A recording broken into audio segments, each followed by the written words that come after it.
మనం ఇప్పుడు చెప్పుకోపోయే కథ ఎవరి కోసం అంటే చదువు అయిపోయి ఉద్యోగం ఏమీ చేయకుండా ఖాళీగా ఊరు మీద పడి తిరిగే ఒకడున్నాడు. వాడే మన సూర్యంగాడు.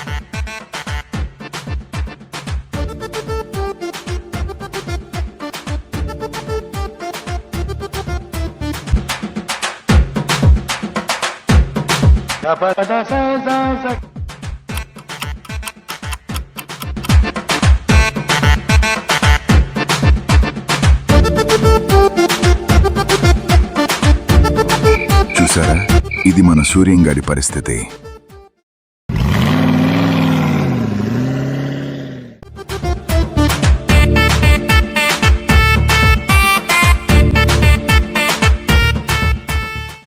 అనా అనా మన ఊళ్ళోకి ఆడ కొత్తడు వస్తున్నాడేనా?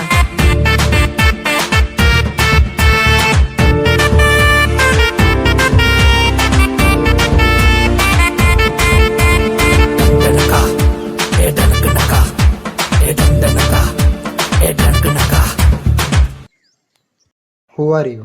I'm coming from Hyderabad. ఏంట్రా మనకి ఇంగ్లీష్లో ఇస్తున్నాడు? నువ్వు ఇచ్చేయనా? ఇప్పుడు ఇస్తాను చూడు. You name is what?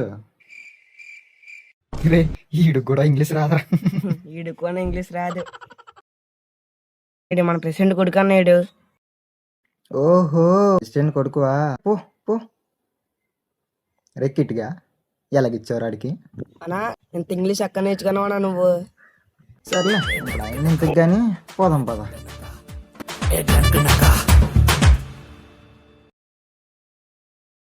ఇంటి దగ్గర ఉంటాడు కానీ కనీసం ఆవులకి గడ్డి ఉండదు, నీళ్ళు ఉండవు. ఎప్పుడు చూసినా ఆ సెల్లతోనే ఉండిపోతాడు.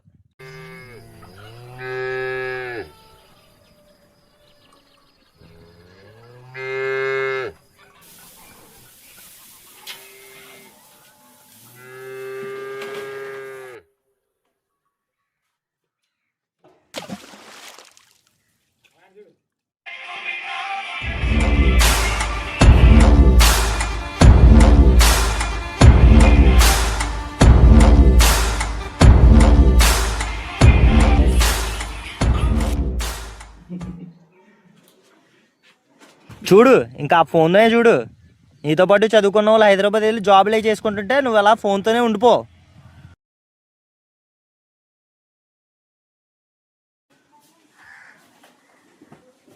ఎందుకండి వాడిని అలా తిడుతుంటారు? నువ్వు ఇలా వెనకేసి రావడం బట్టే ఆడలా తయారవ్వాడు. ఆడితో పాటు చదువుకున్న వాళ్ళు హైదరాబాద్ వెళ్ళి జాబ్ అది చేసుకుంటుంటే వీడు మాత్రం ఇలా ఫోన్ చూస్తూ కూర్చుంటున్నాడు. చెప్పు నీ కొడుక్కి. ఏంటి ఇప్పుడు పని చేస్తానే తిండి పెడతావా లేదా పెట్టవా? చే, ఇలాంటి కొంపలో ఒక్క నిమిషం కూడా ఉండకూడదు. ఈ మాటలకేం తక్కువ లేదు. అక్కడికి వెళ్ళి ఉద్యోగం చేసుకుని ఈ తెలివితేటలేవో అక్కడ చూపించుకుంటే ఈ పాటికి బాగుపడదు.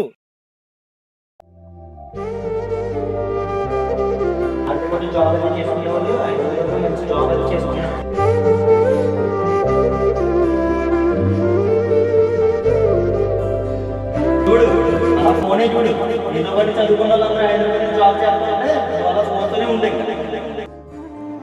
ఏమైందిరా ఒక్కడే కూర్చున్నావు? ఏ పని చేయట్లేదని ఇంట్లో గొడవరా? లేని పని కోసం ఆలోచిస్తున్నావు కానీ ఉన్న టాలెంట్ని గుర్తించట్లేదు. ఉన్న టాలెంట్ ఏం మాట్లాడుతున్నారా? డాన్స్ రా, దాన్ని మర్చిపోకు.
నాన్న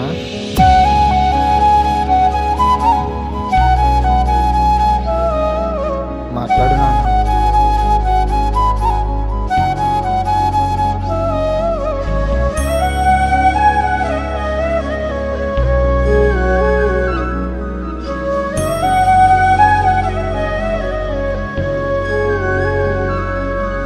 నాన్న నువ్వు చెప్పినట్టు హైదరాబాద్ వెళ్ళి ఆ జాబ్ చేస్తే డబ్బు మాత్రమే సంపాదించేవాడిని.